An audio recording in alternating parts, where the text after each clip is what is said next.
قبلہ رو ہو کے زمیں بوس ہوئی قوم حجاز، ایک ہی صف میں کھڑے ہو گئے محمود و ایاز، نہ کوئی بندہ رہا اور نہ کوئی بندہ نواز، بندہ و صاحب و محتاج و غنی ایک ہوئے، تیری سرکار میں پہنچے تو سبھی ایک ہوئے، صفحہ دہر سے باطل کو مٹایا ہم نے، نوع انسان کو غلامی سے چھڑایا ہم نے، تیرے کعبے کو جبینوں سے بسایا ہم نے، تیرے قرآن کو سینوں سے لگایا ہم نے، پھر بھی ہم سے یہ گلہ ہے کہ وفادار نہیں، ہم وفادار نہیں تو بھی تو دلدار نہیں، امتیں اور بھی ہیں ان میں گناہگار بھی ہیں، عز والے بھی ہیں مست مئے پندار بھی ہیں، ان میں کاہل بھی ہیں غافل بھی ہیں ہوشیار بھی ہیں، سینکڑوں ہیں کہ تیرے نام سے بیزار بھی ہیں، رحمتیں ہیں تیری اغیار کے کاشانوں پر، برق گرتی ہے تو بیچارے مسلمانوں پر، بت صنم خانوں میں کہتے ہیں مسلمان گئے، اے خوشی ان کو کہ کعبے کے نگہبان گئے، منزل دہر سے اونٹوں کے خودی خوان گئے، اپنے بغلوں میں دبائے ہوئے قرآن گئے، خندزن کفر ہے احساس تجھے ہے کہ نہیں، اپنی توحید کا کچھ پاس تجھے ہے کہ نہیں، یہ شکایت نہیں ہے ان کے خزانے معمور، نہیں محفل میں جنہیں بات بھی کرنے کا شعور، قہر تو یہ ہے کہ کافر کو ملے حور و قصور، اور بیچارے مسلمان کو فقط وعدہ حور، اب وہ الطاف نہیں ہم پہ عنایات نہیں، بات یہ کیا ہے کہ پہلی سی مدارات نہیں، بنی اغیار کی اب چاہنے والی دنیا، رہ گئی اپنے لیے ایک خیالی دنیا، ہم تو رخصت ہوئے اوروں نے سنبھالی دنیا، پھر نہ کہنا ہوئی توحید سے خالی دنیا، ہم تو جیتے ہیں کہ دنیا میں تیرا نام رہے، کہیں ممکن ہے کہ ساقی رہے، کہیں ممکن ہے کہ ساقی نہ رہے جام رہے، دو چار اور ہیں، عشق کی خیر وہ پہلی سی ادا بھی نہ سہی، زیادہ پیمائی یہ تسلیم و رضا بھی نہ سہی، مضطرب دل صفت قبلہ نما بھی نہ سہی، اور پابندی آئین وفا بھی نہ سہی، کبھی ہم سے کبھی غیروں سے شناسائی ہے، بات کہنے کی نہیں تو بھی تو ہر جائی ہے، اب کچھ بند میں جواب شکوہ سے پیش کرنا چاہتا ہوں۔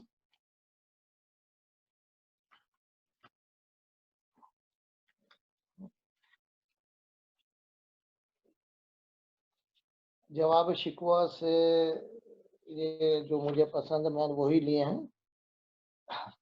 یہ ریپریزنٹ کر رہے ہیں اللہ تعالیٰ کو، ہم تو مائل بکرم ہیں کوئی سائل ہی نہیں، راہ دکھلائیں کسے راہ رب منزل ہی نہیں، تربیت عام تو ہے جوہر قابل ہی نہیں، جس سے تعمیر ہو آدم کی یہ وہ گل ہی نہیں، کوئی قابل ہو تو ہم شان کئی دیتے ہیں، ڈھونڈنے والوں کو دنیا بھی نہیں دیتے ہیں، وہ بھی دن تھے کہ یہی